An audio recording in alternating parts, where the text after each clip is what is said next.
911, what is your emergency? We have a trainer in the water with the orca. He's got her. Oh my God, he's got Maya. She's not coming up.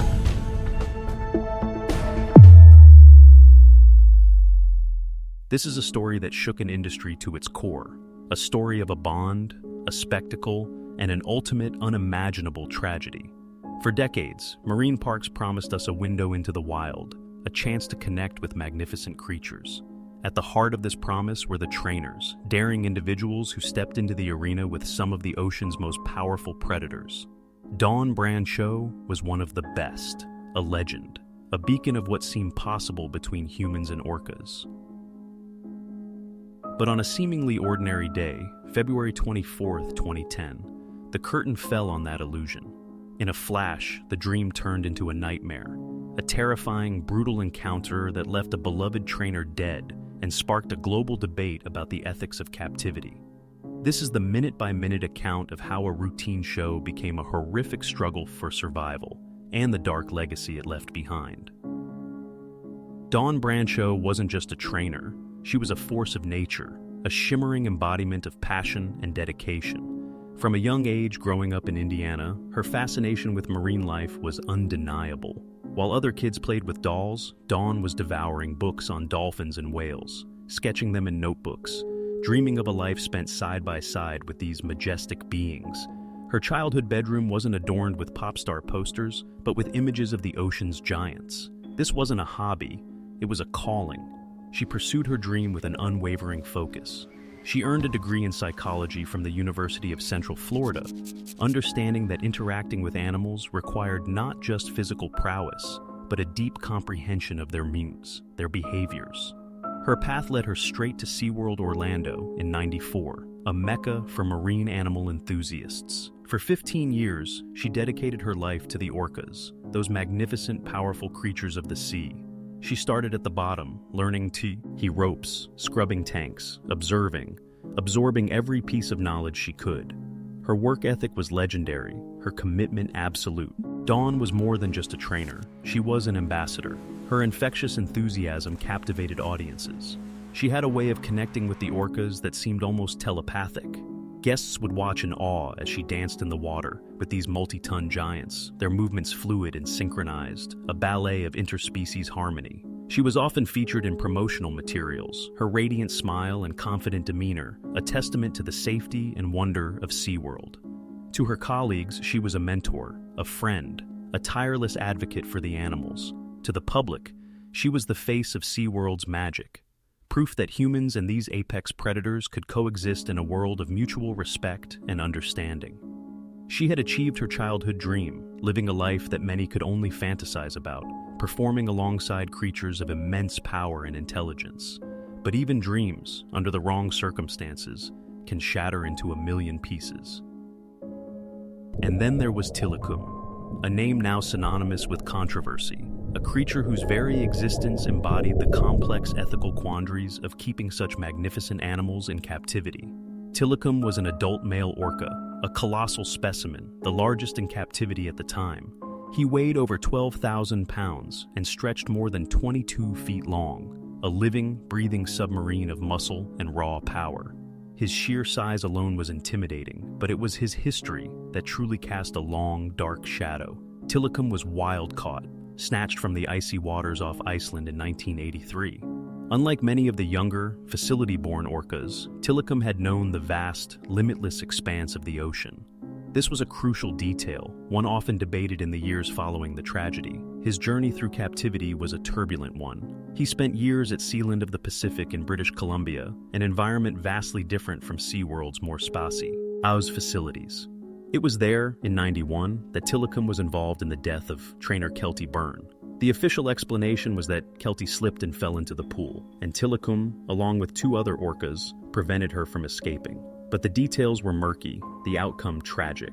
This was his first mark. Years later, in '99, after being transferred to SeaWorld Orlando, Tilikum was again involved in a human fatality. This time, it was Daniel P. Dukes, a man who had trespassed into SeaWorld after hours, apparently seeking an illicit swim with the orcas.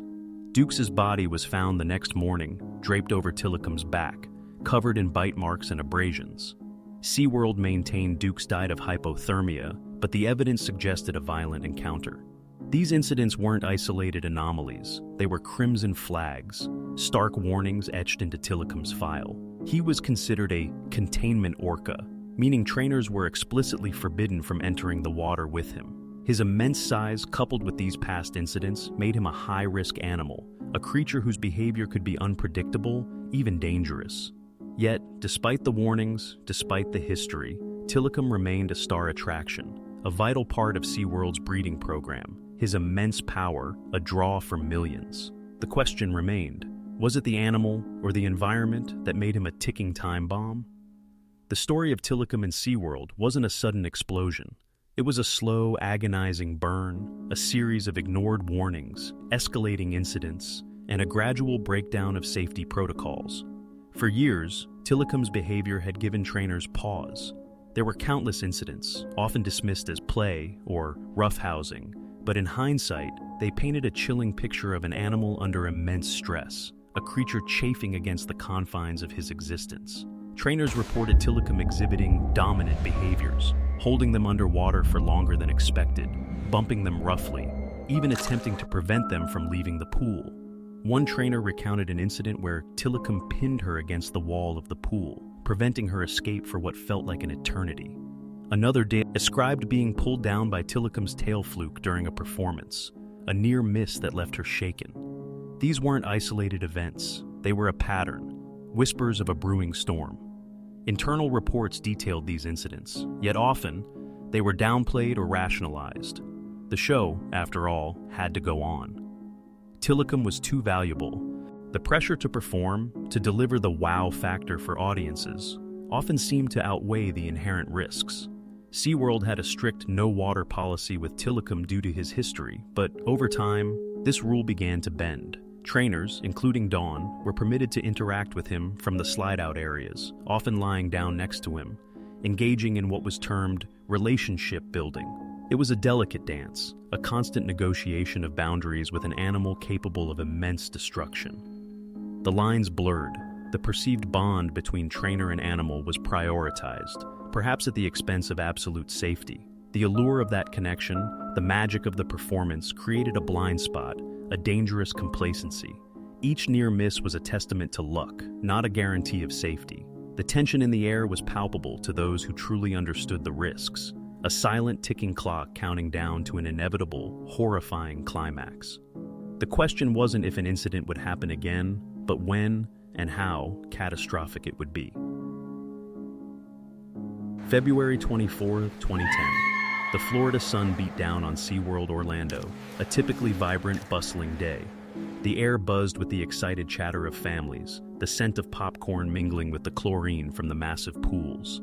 Inside Shamu Stadium, anticipation built for the Dine with Shamu show, a unique experience where guests could enjoy their meals while watching the majestic orcas perform. Dawn Brancheau, radiating her usual warmth and professionalism, was at the heart of it all. She was interacting with Tilikum, engaging him in post-show routines, a familiar dance they had performed countless times. The show had just concluded, the crowd was beginning to disperse, but a few lingering guests at the open-air restaurant still watched. Dawn was on the slide-out area, a shallow ledge at the edge of the pool, lying down. Tilikum was right beside her, his massive body partially out of the water. She was rubbing his head, a gesture of affection, a moment of connection that appeared peaceful, almost intimate. It was a routine trainers called a relationship session, designed to build trust and comfort. The atmosphere was calm, serene. Then, in a split second, the tranquility shattered. Witness accounts, fragmented and traumatized, paint a terrifying picture. Some onlookers recall Tilikum suddenly grabbing Dawn by her ponytail, an instant, unprovoked action. Others believed he caught her arm or shoulder. Regardless of the exact point of contact, the outcome was immediate and horrifying. Dawn was pulled into the water with astonishing force, vanishing beneath the surface. The suddenness of it was jarring, a collective gasp rippling through the few remaining observers. What followed was not a rescue, but a brutal, desperate struggle for survival. Tilikum, the massive orca, began to thrash, violently dragging Dawn deeper into the pool, shaking her, treating her like a toy. The water, moments before crystal clear, churned into a foamy maelstrom. Screams erupted from the restaurant area, piercing the afternoon calm. Employees, initially stunned, sprang into frantic action, shouting commands, throwing nets, trying anything to distract the enraged animal. But Tilikum was unrelenting. He continued his attack, pulling Dawn underwater, then momentarily surfacing, only to drag her down again. The sheer power of the animal was overwhelming, his size making any attempt to intervene incredibly dangerous. Every time she surfaced, it was clear the situation was dire. Her body was subjected to unimaginable blunt force trauma. The water turned crimson in places, a horrifying testament to the violence unfolding. The minutes stretched into an eternity. Trainers on the periphery, helpless to intervene directly, communicated frantically through headsets, their voices trembling with fear and disbelief. They tried to lure Tilikum with food, with signals, anything to get him to release her. They attempted to isolate him, to herd him into a smaller medical pool, but Tilikum, in his frenzied state, was unresponsive, dominant. The air filled with the sounds of splashing, irate shouts, and the low, guttural sounds of the massive orca. The once graceful movements of the performance had given way to a terrifying, primal display of raw power. For over 45 agonizing minutes, the struggle continued. The hope dwindled with each passing second. It was a nightmare playing out in broad daylight, a horrifying illustration of nature's untamed force, unleashed within the confines of human ambition. Finally, after what felt like an eternity, Tilikum released her body. The water stilled, a silence descending that was more chilling than any scream. Dawn Brancheau, the vibrant, dedicated trainer, was gone. The moment Tilikum finally released Dawn's body, a chilling stillness fell over the pool. The frantic thrashing ceased, replaced by the stunned silence of disbelief. It was only then that SeaWorld staff, their faces etched with shock and grief, could finally retrieve her. The scene that greeted them was horrific. Her injuries were immediately apparent, a testament to the brutal force of the attack. The 911 call had gone out instantly, a desperate plea for help that would reverberate across the airwaves. "We have a trainer in the water with Tilikum. He's got her." The dispatcher, trained to remain calm, struggled to comprehend the escalating panic in the caller's voice. Within minutes, the sirens wailed, a mournful chorus descending upon SeaWorld. Orange County Sheriff's deputies, paramedics, and fire rescue personnel flooded the park. The orderly, happy atmosphere of a theme park was replaced by the grim, urgent chaos of an emergency response. Witness accounts, though fragmented and traumatic, began to filter through. Guests, many of them children, had seen parts of the attack, their innocent day at the park shattered by unimaginable violence. "He just pulled her in," one woman sobbed to a deputy. "It was so fast, she didn't have a chance." Another, visibly shaken, described the churning water, the desperate attempts by other trainers, the horrifying realization that this was no longer a show. Their testimony would be crucial, painting a mosaic of the final, terrifying moments. Deputies secured the scene, establishing a perimeter around Shamu Stadium. Crime scene investigators began their grim work, documenting every detail, every chilling piece of evidence. Paramedics, though knowing the outcome was likely grim, still went through the motions, their professionalism clashing with the overwhelming sense of tragedy. There was no pulse, no breath. Dawn Brancheau was Passam. Rowe announced dead at the scene. The news spread like wildfire through the park, then beyond, igniting a media frenzy. Reporters descended, cameras flashing, microphones thrust forward. The world was about to learn the brutal truth of what happened in that pool. The controlled environment of SeaWorld had been breached, not by an outside threat, but by the very creature it showcased. The dream, the illusion of human control over nature's giants, had just dissolved in a horrific torrent of blood and water. The immediate aftermath of Dawn Brancheau's death was a maelstrom of grief, shock, and intense scrutiny. The news ripped through SeaWorld, then across the globe, sending shockwaves through the entire marine park industry. For days, the tragedy dominated headlines, splashed across every news channel, dissected on every talk show. The autopsy report, when released, painted a gruesome picture, confirming the sheer savagery of the attack. Dawn had died from drowning and severe blunt force trauma. Her injuries were catastrophic: a severed spinal cord, fractures to her jawbone, ribs, and a cervical vertebra. Her left arm was torn off, her scalp completely avulsed, her left knee dislocated. The medical examiner's findings left no doubt about the sheer power and aggression unleashed by Tilikum. SeaWorld, a company built on public perception and the wonder of its animal displays, found itself in an unprecedented crisis. They immediately implemented sweeping changes to their safety protocols. The most significant? Trainers would no longer be allowed in the water with Tilikum. Eventually, this restriction was extended to all orcas. The era of wet work with killer whales, a cornerstone of SeaWorld's iconic shows, was over. Barriers were erected, performances were modified, and the very nature of trainer-orca interaction was fundamentally altered. The incident ignited a fervent public debate. Animal rights organizations, long critical of marine mammal captivity, found a powerful, tragic emblem in Dawn's death. Tilikum's history, the 2 previous fatalities, was dredged up, fueling outrage and questions about why such a high-risk animal was still being used in performances, why trainers were still allowed such proximity. Public opinion, once largely supportive of marine parks, began to shift dramatically. This shift was amplified, cemented even, by the 2013 documentary Blackfish. The film meticulously dissected the incident, interweaving Dawn's story with a critical examination of Tilikum's life, the psychological impact of captivity on orcas, and the inherent dangers faced by trainers. It argued that Tilikum's aggression wasn't an anomaly, but a direct consequence of the stress, boredom, and unnatural social dynamics imposed by captivity. Blackfish became a cultural phenomenon, prompting widespread outrage and a palpable decline in SeaWorld's attendance and profits. Protests erupted outside their parks, celebrities voiced their opposition, and school groups canceled field trips. The narrative had changed. The orca, once a symbol of wonder, became a symbol of suffering. The legal ramifications were also significant. OSHA, Occupational Safety and Health Administration, cited SeaWorld for safety violations and imposed fines, arguing that the company had knowingly put its trainers at risk.